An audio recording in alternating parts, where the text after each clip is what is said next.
guys, it's Allie here with little Nora, asleep in her usual spot. Snake oil salesman try to steal my soul. Already spoken for, saved by rock and roll. Sunglass tattoo calling out my name. So I want to give you a little tip for if your chord is sounding a little out of tune, just not quite right. If you're playing a chord and it doesn't sound right, here's 4 things for you to check. Let's say I'm going to play an A chord, and I play.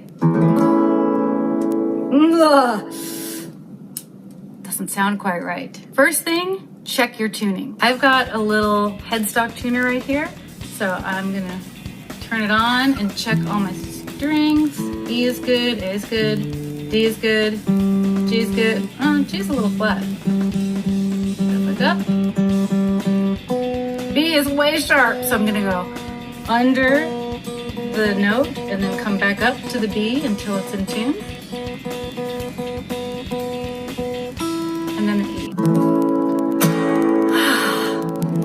So much better. So that's the first thing. Always check your tuning. Number 2 is you got to ask yourself,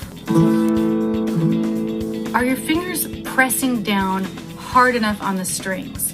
Because if they're not pressing down hard enough on the strings, either you're going to get no sound at all, like that, or you might get some buzzing.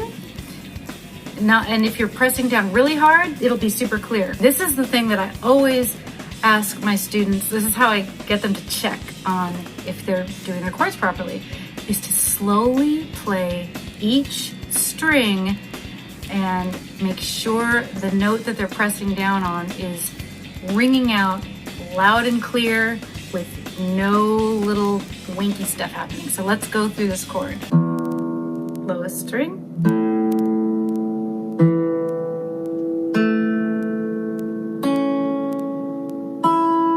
Okay. If I'm not pressing down like hard enough with my pinky, it can buzz sometimes. When you press down really hard, especially if you're new to guitar, it's gonna hurt.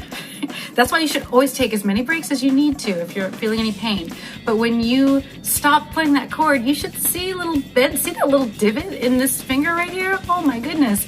I've got little marks on my fingers. That's because I'm pressing really hard.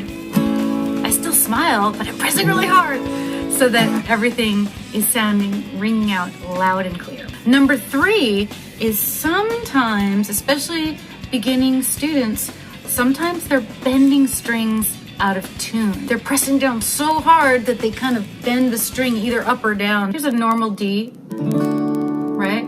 If I'm like pressing a little bit, like my fingers in a little bit of a bad position, it's hard for me to do it because I've been playing it for so long. It's a little out of tune, right? You want to just make sure that you are putting all of your pressure directly into the fingerboard, none of it towards the floor and none of it up to the ceiling. When you learn how to solo and do bends, like you want to do bends up towards the ceiling or down towards the floor, but not when you're playing a chord and you want to play it in tune. You want to put all of that torque, all that pressure directly perpendicular to the fingerboard. The last thing to check for is, are you accidentally muting any of the strings? Often this will happen because a little bit of the flesh from one of your fingers, say on an A chord, maybe the pinky finger, you're using that to press down on this second string, this B string. But sometimes you might only hear up to the B string, and that last string, you can't hear because the flesh of my pinky is kind of muting it. The way that you get around that is you have to make sure your fingers are very perpendicular and not getting in the way. And again, this very slow and methodical way of checking your chord is to play every string and make sure it's ringing out loud and clear. Oop, that was a little bit, there we go, that's better. Okay, that E is ringing out. If I had a little bit of the flesh on there from my pinky, it wouldn't be so good, right? We don't want that. We want, and again, you're gonna be pressing really hard. It's okay. Always take breaks. If you're feeling pain, if you're just starting out, don't overdo it. Play consistently because that's how you get better, but never play to where you are in ton of pain. That is just not what we're going for. But we do want to practice so that eventually all of our chords are ringing out beautiful and loud and true. Not so loud to wake up a sleeping kitten, because I mean, they're so cute when they're asleep, right? All right. See you guys next time.